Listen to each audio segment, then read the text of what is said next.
Hello and welcome to the show. Today you are in for a treat because we have a dynamic guest today. Our guest today is a television and radio host, author, real estate broker, designer, life coach, and covenant speaker. Yeah, she's a powerhouse, and she's the one and only Egypt Sherrod. Egypt, welcome to the show. Thank you, Chris. Thanks for having me. Absolutely. I'm delighted to have you. We're going to go back a little bit. I know we have a lot of ground to cover in a short amount of time to do it. And you're in the middle of doing some other things as well right now. So we really appreciate you making the time. As we go back a little bit, let's start with talking about what was it about the household that you grew up in that you feel attributed to you becoming this powerhouse that you are today? Oh, wow. That's a really good question. I think that's the first time in an interview someone's asked me something like that, but very valid. I was raised by my mother and my stepfather, who I call dad. He entered my life and my sister's life when I was yee-high and stepped into a space that not many would, to automatically become a dad, to two little girls. But it's because of their combined values, my family support system, watching them walk the walk and talk the talk. It was a strict house. Let's be very clear. I was always on punishment. I was always, or in trouble for something.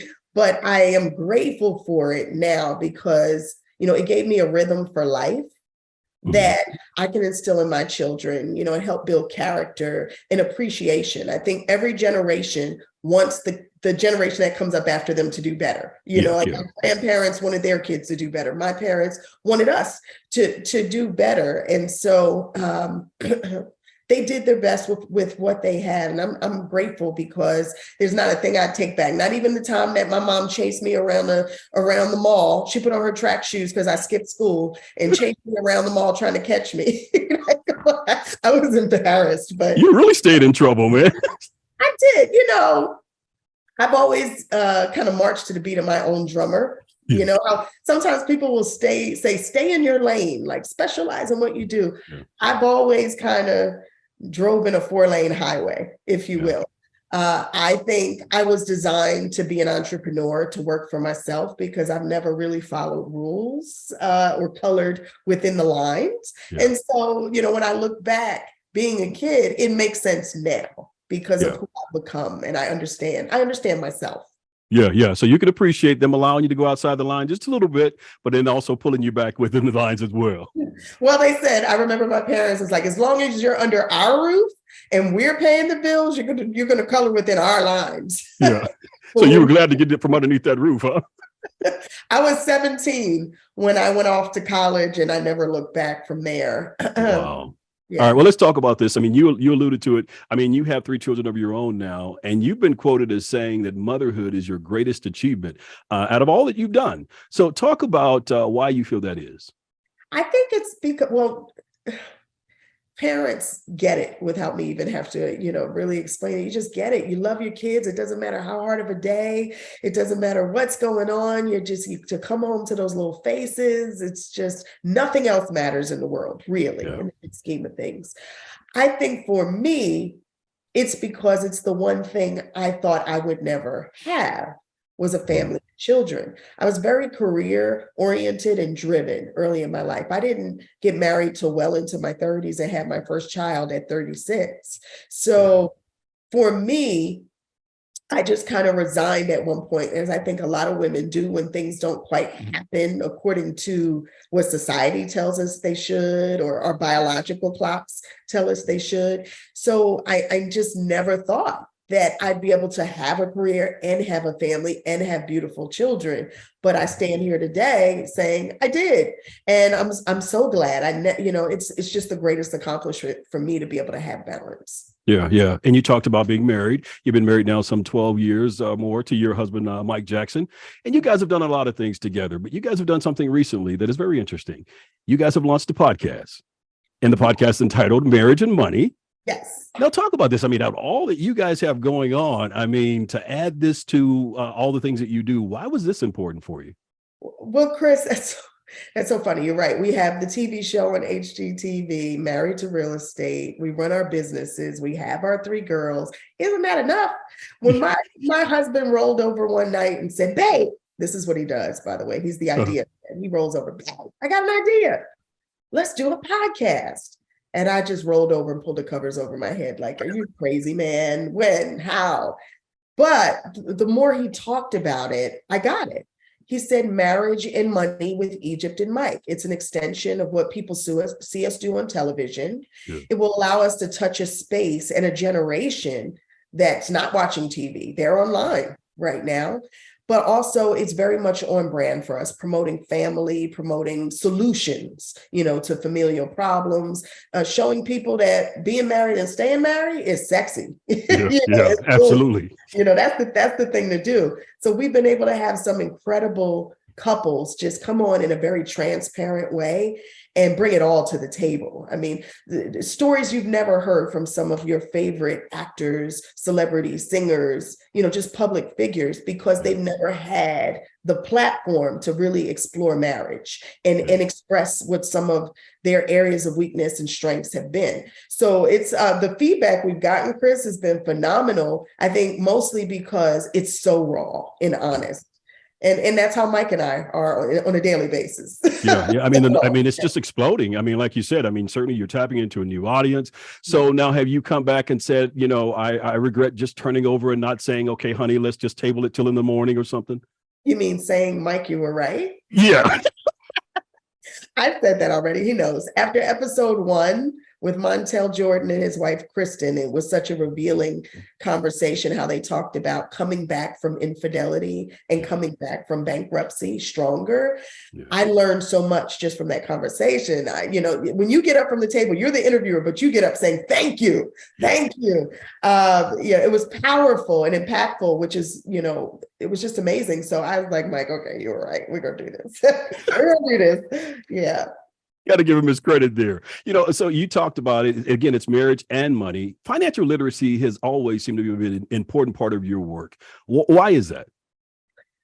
I feel like knowledge is power. When we decode, things and simplify it in a way that everybody recognizes they can do it too. And they feel financially empowered to master their credit, to learn how to save, to make their money work for them, to break generational curses, to leave legacy and not debt for their children. That's what we should all strive to do. Yeah. So for me, to have come from, and this is something I don't talk about often, my mother, when she had my sister and I, she was 19. She was young, trying to carve her space out in life, a single mother for a period of time. And so we had it kind of hard. I remember those days. I remember days of eating sugar bread for dinner because she was working 2 jobs just to try to pay the rent. We were young, but I remember, and I'm thankful I remember, because there were so many sacrifices that were made to make sure we had. So to come from a space of not knowing, and then building my life in a career to where I feel that I have all of this knowledge to pass on now to my children. It's almost a responsibility. Do you know what I mean, Chris? When absolutely. It's a passage. Yeah. So I love how it works, what money can afford us. It's not just about money alone. It's the freedom that we get when we learn how to master our financial situation. Yeah. And I definitely can understand that and appreciate that, because again, it's not only are you passing it on to your children, but again, you're making sure other folks within the community get this information as well. So I certainly want to bring that up because again, it's been a part of your work for quite some time. It's not something you recently started doing. This is something that you've always done. So thank you for doing it. Yeah, the community's made better because of it. Indeed. Now, something else I noticed in doing my research on you, something else that's quite important to you, and that is your faith. Talk about how your faith guides the work that you do. Wow, you asked some really good questions. You know that? Nope. I don't know where to start with that, except to say, at some point in my path in life, I recognized that it was not because of me, it was by grace. Yeah. When we start to become successful sometimes, and I think it's a trap that we can fall into, an ego trap. Mm-hmm. Of thinking I'm so great and I'm so talented and I'm so this and I'm so that. And I was a radio personality at a very young age. So I was afforded a lot of notoriety, I earned a lot of money for my age, and I was on a platform. My whole world was a stage. So yes, in my teens and my early 20s, I it was very narcissistic, right? Mm-hmm. But when I became a woman, not a girl, but a woman, Yeah. I recognized that humility and gratitude in life take us a lot further. And the way to keep both feet firmly planted in a space where all the lights are on you is that you got to have a center. You have to have something to come back to ground you. I grew up in the church. And then, as we do, we kind of stray, right? Mm-hmm. I had to bring myself back to my center. Everything in my life is because of the grace and glory of God. Yeah. I give thanks on a daily basis and have resigned my life to be of service. As I said, my previous career was in radio, which was a beautiful career, but I left it. Mm-hmm. And many people were like, well, you're leaving radio for real estate? I don't understand. But I literally on a daily basis didn't feel like I was making a difference. Like I was really able to be of service to change lives. Real estate was something that naturally I'd become very good at. In relating to people and having a level of compassion about their struggles financially to be able to be in a space of homeownership.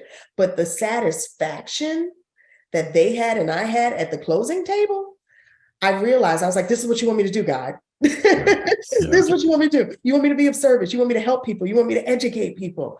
And I did everything to get my life in alignment of that. Wow. I can really appreciate what you just said because, again, many times as entrepreneurs, we think that it's difficult to stay true to our faith and do business. We think we may have to compromise and cut corners and things of that nature.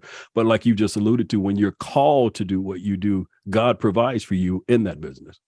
Listen, I keep God in the middle of everything.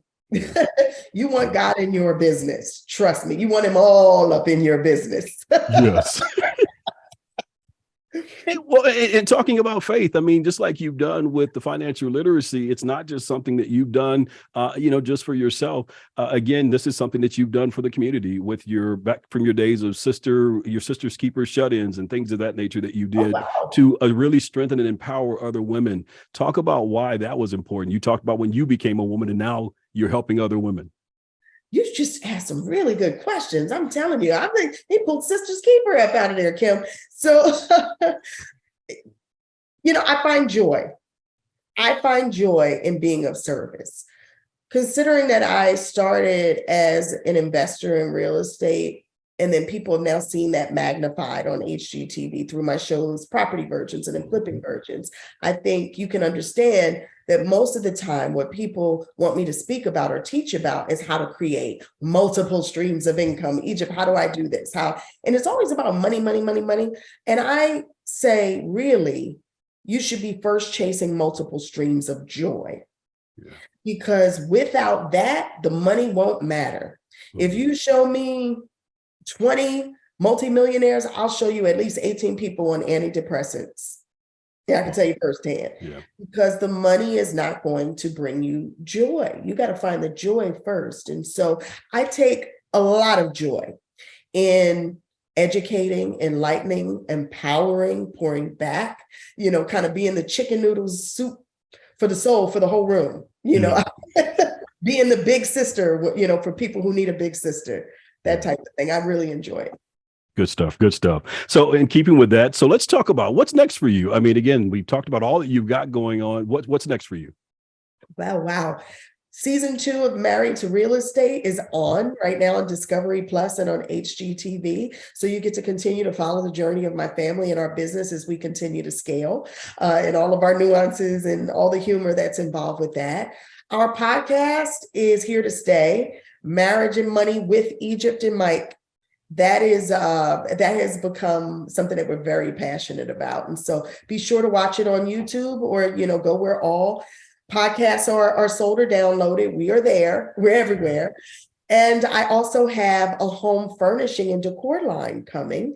The soft launch is actually next month. And then you'll be able to actually get all of my items in stores in the fall. It's called Indigo Road. So very excited about that. Okay. Indigo Road. Mhm. Okay.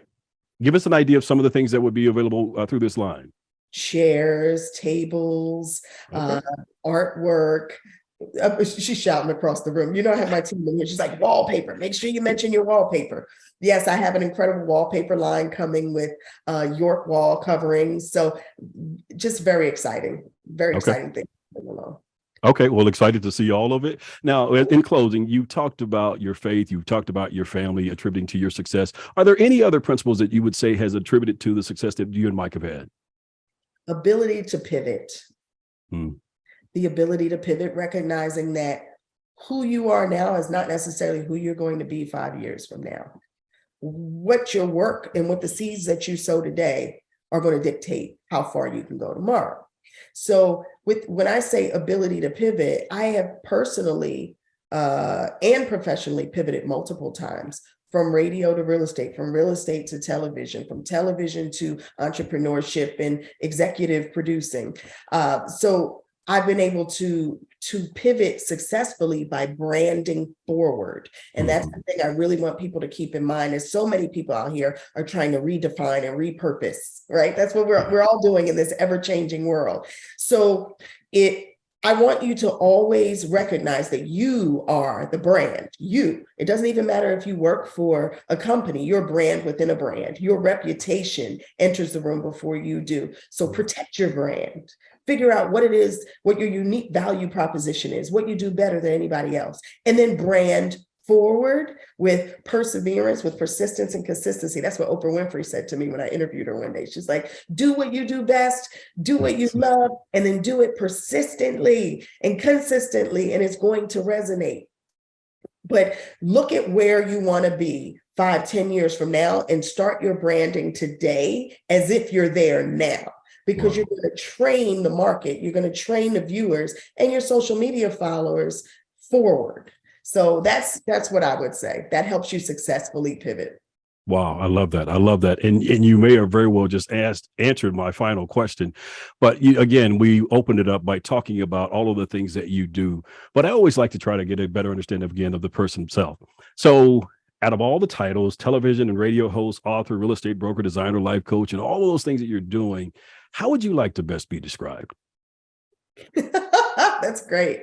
I would like to best be described as, God's child out here in the world, sowing seeds and doing good. Well, Egypt Sherrod, thank you so much. We're all made better because of it. And I really appreciate you taking this time. I appreciate you. Great interview. Thank you.